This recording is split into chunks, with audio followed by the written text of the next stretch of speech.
सबको जय मसीह की। आज के वचन के लिए रोमियो की पत्री उसका 4 अध्याय वचन 18 का पहला भाग। उसने निराशा में भी आशा रखकर विश्वास किया। मेरे प्रियो, हमारे जीवन में भी बहुत सारी ऐसी परिस्थितियां आती हैं जहां पे चीजें असंभव दिखाई पड़ती हैं, जहां पे परिस्थितियां, उम्र, हालात, लोग एक ही बात कहते हैं, नहीं, ये नहीं हो सकता है, ऐसा नहीं हुआ है, ऐसा कभी होगा भी नहीं। मेरे प्रियो, परमेश्वर ने, अब्राहम ने विश्वास रखकर उस असंभव शब्द को संभव कर दिया।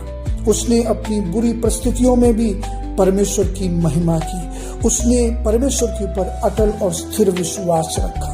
इसी अटल और स्थिर विश्वास की वजह से अब्राहम को विश्वास का पिता भी कहा गया। मेरे प्रियो, एक सच्चा विश्वास अपनी परिस्थितियों को नहीं देखता है, वह परमेश्वर की प्रतिज्ञाओं को देखता है। अब्राहम अपनी दशा को जानता था। अब्राहम जानता था कि उसकी पत्नी सारा इतनी बूढ़ी हो चुकी है कि उसकी कोख इतनी कमजोर हो चुकी है कि वह एक बच्चे को रखकर पैदा नहीं कर सकती।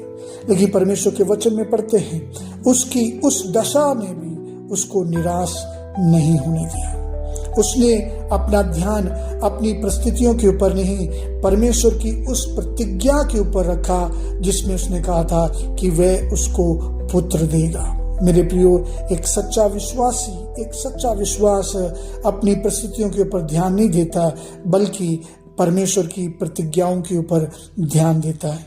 इस सुबह के समय मैं आपको इस बात से एनकरेज करना चाहता हूँ। मुझे नहीं पता आपके हालात क्या हैं, आपकी उम्र क्या है, आप किस परिस्थितियों से गुजर के जा रहे हैं। मैं आपको प्रोत्साहन करना चाहता हूँ कि अपने ध्यान को अपनी हालातों के ऊपर नहीं, अपनी उम्र के ऊपर नहीं, अपने उन बुरी परिस्थितियों के ऊपर नहीं, बल्कि परमेश्वर की उन प्रतिज्ञाओं के ऊपर लगाओ जो परमेश्वर ने अपने वचनों में कहे हैं। मेरे प्रियो, जब हम अपना ध्यान हमारी परिस्थितियों के ऊपर लगाते हैं तो हम अपने विश्वास में कमजोर पड़ जाते हैं। इसलिए मैं आपको इनकरेज करता हूँ।